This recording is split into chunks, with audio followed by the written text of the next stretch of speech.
Aqui a gente tem uma filosofia de a gente não romantizar as coisas. E aí tem muitos dos discursos da internet hoje, que a pessoa não pode se cobrar e não sei o que e tudo mais. Mas assim, a gente acredita que ou você dá resultado ou você tá fora do jogo. Esse é o mundo real, não é assim mesmo? Corretamente.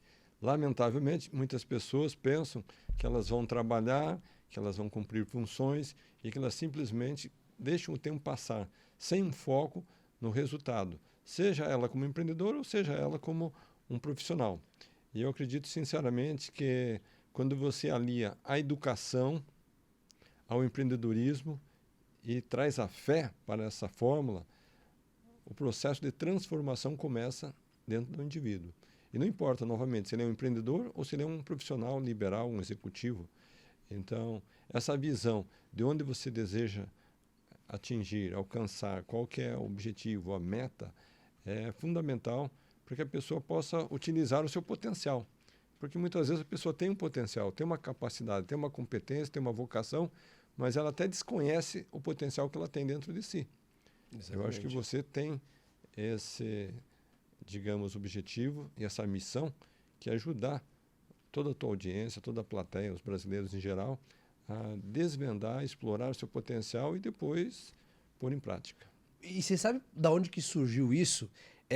Eu escutei a minha vida inteira, assim, quando eu ia pra escola, que eu era talentoso, que eu ia ter um futuro brilhante, que ia dar muito certo. Eu venho de uma família muito simples, né?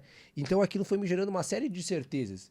E aí quando eu chego na faculdade, com 20 anos, eu me vejo sem dinheiro até mesmo pra comer direito. E aí eu comecei a me questionar, cadê aquele potencial todo que as professoras falavam que eu tinha? E aí foi quando eu comecei a entender, Carlos, que só ter potencial não é garantia de nada. Ou seja, só você ter talento em alguma coisa não é garantia que você vai dar certo, que você vai ter dinheiro, enfim, N outras coisas, né?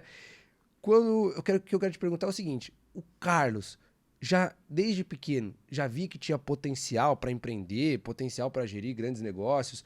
Como que você se enxergava? Beleza. Eu quero mencionar para você, Vinícius, que eu sou autor de vários livros e um dos livros que eu escrevi diz o seguinte: há um diamante em você. Uau. E você que é um especialista em treinamento, em formação de pessoas, sabe que o diamante, na sua forma original, ele nada mais é do que um carvão, uma peça escura, sem valor. No entanto, depois que ele passa por um processo de pressão e de transformação e de lapidação, é que ele consegue atingir o seu valor e ser visto nas grandes vitrines, ser um objeto de desejo. Então, eu penso que, da mesma forma, todo o indivíduo, empreendedor ou profissional, ele é como um diamante bruto. Mas se ele não estiver disposto a passar por aquele processo de transformação, ele vai ser uma pedra bruta, ninguém vai conhecer a sua história, ninguém vai conhecer a missão, o seu propósito, enfim, ele vai ser um desconhecido no planeta. Então, voltando à sua pergunta, né? E você, Carlos? Sinceramente, Vinícius, eu sou filho de caminhoneiro. Uau. Minha mãe, costureira. Fui criado na periferia de Curitiba. Quando eu era pequeno, eu disse, pai, quero um dinheirinho. Ele disse, você quer um dinheirinho, filho? Tem que trabalhar. Eu disse, mas trabalhar como, pai? Ele disse, eu sou motorista de caminhão, eu compro as mercadorias para vender no interior. Você é uma criança ainda, então pega o carrinho de mão e começa a vender frutas e verduras de porta em porta. Eu disse, mas pai, onde que eu vou conseguir fruta e verdura? Deixa, filho, eu vou no Mercadão, eu compro e trago aqui uma caixa de frutas e verduras e todo dia você sai vender, tudo bem? E eu aceitei o desafio, Vinícius. E foi a partir daquela experiência simples, amadora, doméstica, que eu comecei, então, o primeiro, digamos, a primeira atividade como empreendedor. E é óbvio que é um processo, né? Então, desde aquela infância até eu amadurecer, levou muito tempo. Mas quando você começa uma atividade como essa e quando você até começa a sua carreira assim profissional de empreendedor, você não nem imagina onde você ia chegar. Você não tinha essa perspectiva, né? Tipo, essa ambição, tipo, vou criar um negócio com mais de 1.000 unidades, com um negócio bilionário. Você não tinha essa percepção. Então, eu vou te contar uma outra história, já que você está me provocando. Quando chegou a época de ir para a faculdade, cara, eu não fazia a menor ideia qual curso eu ia fazer.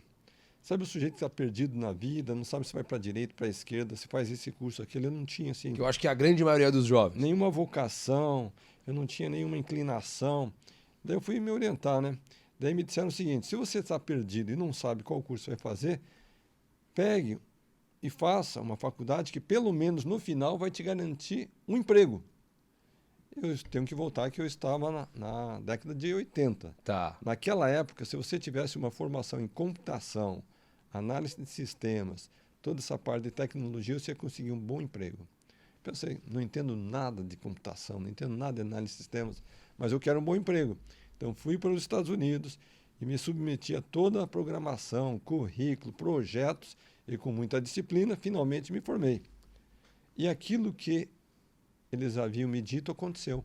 Eu consegui um belo emprego. Tanto é que fui trabalhar 1 ano no estado de Ohio, nos Estados Unidos, fiz lá todo um estágio, fui transferido para o Brasil com todos os direitos.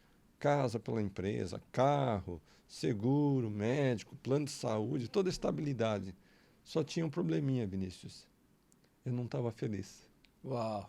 Não estava satisfeito. Eu não estava realizado. Eu já tinha 30 anos de idade, já era pai de gêmeos, minha mulher grávida, e de repente acho que o meu chefe sentiu esse meu descompasso, ele me chamou na sala, disse: Carlos, quero falar com você em particular. Pois não. Ele começou a me elogiar. Olha, você é muito competente, você é experiente, você já trabalhou nos Estados Unidos, você tem um belo currículo. Eu pensei que ia ser promovido, Vinícius. Mas ele disse: você está sendo demitido, Carlos. Uau, imagina se tivesse. Imagina se fosse ruim, né? Então, daí aquele dia foi um dia de decisão, porque eu tive que chegar em casa e contar essa história para minha mulher. E daí é o momento de reflexão. O que eu faço agora? Eu vou voltar para o mercado de trabalho? Eu vou empreender? Então, naquele momento, foi um momento que deu a virada na minha vida. Entendi. Quando você, geralmente uma grande frustração, para ti foi uma grande frustração, e aí tem um grande turnover também, né? Uma grande virada. Certamente. E eu, conforme eu falei no início, né? Eu acredito muito na educação, empreendedorismo e fé. E naquele momento, eu fui atrás da fé. Eu fiz uma oração. Meu Deus, qual é o caminho que devo seguir? Qual que é o meu futuro profissional? O que eu devo fazer? E a inspiração veio, Vinícius. O teu futuro são as aulinhas de inglês. Uau. Naquela época eu estava dando aulas particulares. 1 aluno, 2 alunos, 3 alunos. E eu estava dirigindo meu carrinho na BR-116, indo para Curitiba, e pensando, né, mas meu Deus, aulinhas de inglês? E daí a inspiração veio mais forte. Não são apenas aulinhas, é uma escola de inglês. E eu não fiquei muito impressionado, sabe? Não fiquei muito impactado. Continuei dirigindo e buscando a inspiração. E daí a inspiração veio mais forte. Não são apenas aulinhas, não é apenas uma escola, é uma rede de escolas de inglês. Daí sim eu fiquei impactado. Começou a fazer sentido. Tá, entendi. Mas daí, ainda naquele espírito de meditação, reflexão, ponderação, oração, eu disse: mas meu Deus, eu não tenho dinheiro, Uau. eu não tenho estrutura, eu não tenho equipe, eu não tenho apoio, eu não tenho experiência, eu não tenho nada. Como que eu vou construir e formar uma rede de escolas de inglês? E daí, naquele momento, veio uma passagem da Bíblia na minha cabeça. Mateus 7,7. Pedi e recebereis. Buscai e achareis. Batei e abrir-se-vos-á. Porque todo aquele que pede, recebe. Todo aquele que busca, encontra. E todo aquele que bate, para ele, ser-lhe-á aberto. Gente, então naquele momento eu sabia que aquela resposta não veio simplesmente da minha mente intelectual normal. Não era um pensamento, né? Não era um pensamento algo qualquer. maior, né? Era algo transcendental. Eu sabia que através daquele versículo da Bíblia eu podia ter ali uma fonte inesgotável de sabedoria, de inteligência, de resposta, de inspiração. E hoje eu estou aqui literalmente conversando com você, Vinícius, convidando a todos que, se porventura se encontrarem num dilema, num momento de definição, tentar encontrar o rumo, Mateus 7,7 vai te dar a inspiração necessária.